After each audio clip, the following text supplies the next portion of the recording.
The next category is about money. So a long time ago when I was really poor, because I spent a lot of my life really struggling with money, I wanted to learn. I knew that what I was doing was not getting me ahead. I kept falling into the same trap. I kept accruing a bunch of credit card debt and then panicking and having to pay it off and then doing it again. It was very cyclical. I was living not within my means.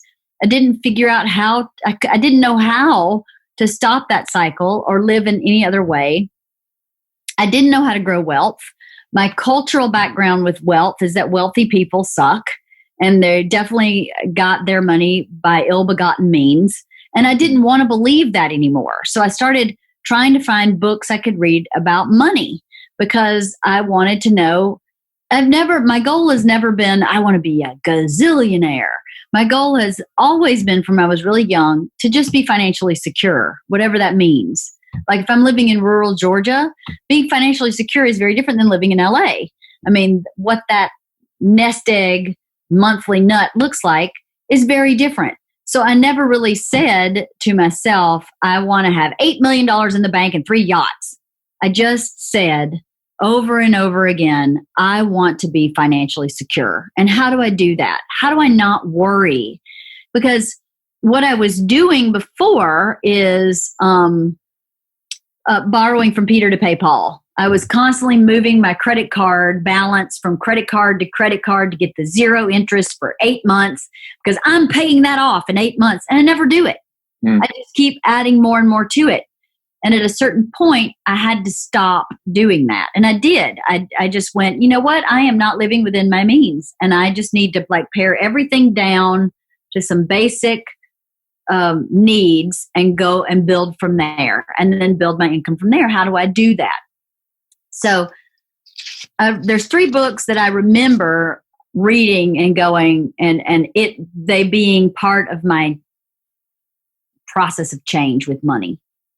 And the first one was called Think and Grow Rich. I don't even remember the author. Napoleon Hill, maybe? Yeah, Napoleon Hill. Think and Grow Rich. So this is, again, about kind of changing your paradigm about money. How do you think about money? What is your opinion of money? Because really, to me, what I've learned in my life is that I believe money is energy. And if you put positive energy out, positive energy comes back in every way, in your friendships, in your marriage, in your relationships with your children, in your health, in your money. It's just not just energy, but it is energy. So how you think about what you deserve and how you think about the role money plays in your life is very important. So this is one of the books that I learned how I'm thinking about things and how that affects my money. Right? I love when I first heard you say that a little while ago. I think it was with Leo, maybe on the first money episode. I think it's called Credit. You said money is energy, and that really shifted my perspective. Definitely. I mean, what does that mean? So the more you put into that energy, the more you may get back. That's right. You're smart about it. But you have to be smart about it. You have to be on top of yourself, on top of the people around you. You can't let other people influence you negatively. You can't be envious of what everybody else has. Everyone's version of that energy is different. Mm-hmm.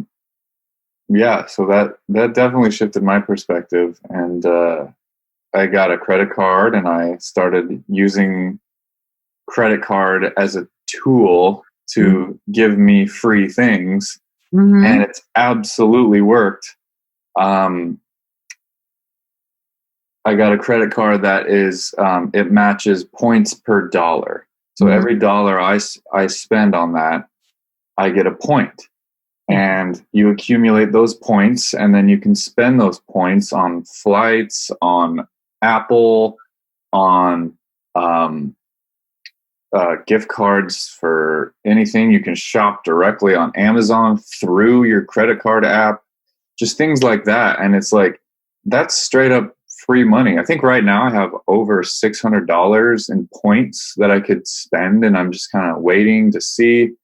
The biggest thing was flights. And then that credit card as well has like 2 times travel points. Mm-hmm. So if I book a flight and it's $600 and I get 1,200 points, and that's just like a lot of free money that I was just leaving there. And I'm not using the credit card as something to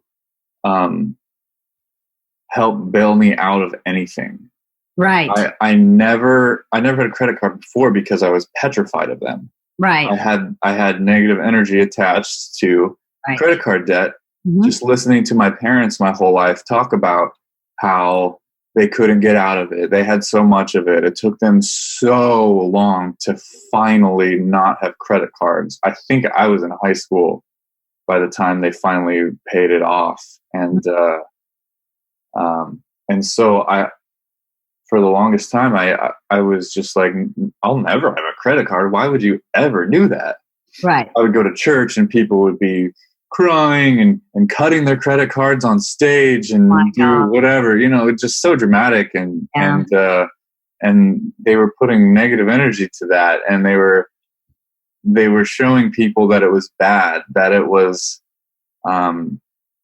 evil, it hurts you. And if you're smart about it and you use it as a tool to get you free stuff, then you win. Yeah, it's true. Then it's a good thing. Then it's good energy, and you're thinking about it as you purchase things. And I'm never going to buy what? It perpetuates that good energy, creates more good energy, which creates more prosperity, which creates, that's what you perpetuate, right? I'm never going to buy anything that I wouldn't have bought. I think of it as my own money as a checking account. Mm-hmm. I'm going to buy this thing, say it's batteries. I'm going to put it on the credit card and I'm going to pay it off right away. I'm not going to like play the game of like, let's see if I can hold that off so that maybe I can buy something else. Right. While I'm like, I have a month, without incurring interest. But that's just a really, really dangerous game to play. Yeah. If you're going to play the game against the bank about interest, you might lose if you're not careful. I mean, you really have to pay attention. If you're not paying your card off on time, then they're going to give you a $50 bill that instead of getting free money, they're going to take money from you for not using your card correctly. Right. And that's how they make their living. Yeah, it is how they make their living. Yes. They count on people behaving that way. So what you just described takes a lot of maturity. It takes a lot of self-control and maturity. And sometimes I think self-control and maturity comes from perspective, right? So if your perspective is, I worked my ass off this week. I deserve a new pair of shoes. That's $200. I can't afford them, but I deserve them. But if you can't afford them, do you deserve them? I don't know. I think you have to figure out your perspective on that. And to me, I think my perspective shifted when I stopped being afraid of money.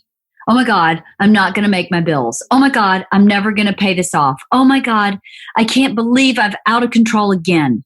Oh my God, I'm never going to get out of this debt. All that's fear-based. And at a certain point, you have to you're in control of your life, FYI. You're in control. So you get to say, no, I'm not buying the $200 pair of shoes. You know what my treat's going to be for working hard this week? I'm going for Froyo. That I can afford. And it's a treat. It's still a treat. So when you shift your perspective, like, yes, you deserve the shoes. As a human being, you deserve whatever you want. I do subscribe to that also. But there is a context in which that is actually true. So I can't say right now I deserve a Lamborghini. I could sort of afford a Lamborghini, but I don't really, that doesn't make sense to me financially, because the money I would spend on that Lamborghini, I could put into my business, or I could put into my college fund for my kids, or I could put into my retirement. And to me, that choice is positive energy that begets more positive energy.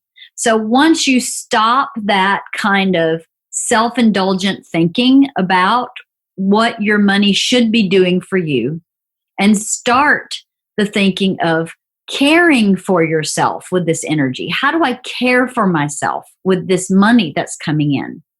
Caring for yourself includes having a savings account. So when we're in a pandemic, you have some money, and having a retirement fund, and having your car in working order so that you can continue to make money because you can go to work. Like, perspectives are so off on what money's supposed to do for you. It's not supposed to buy you the $200 shoes. If you're in a place where you can afford that and all your other ducks are in a row, rock on.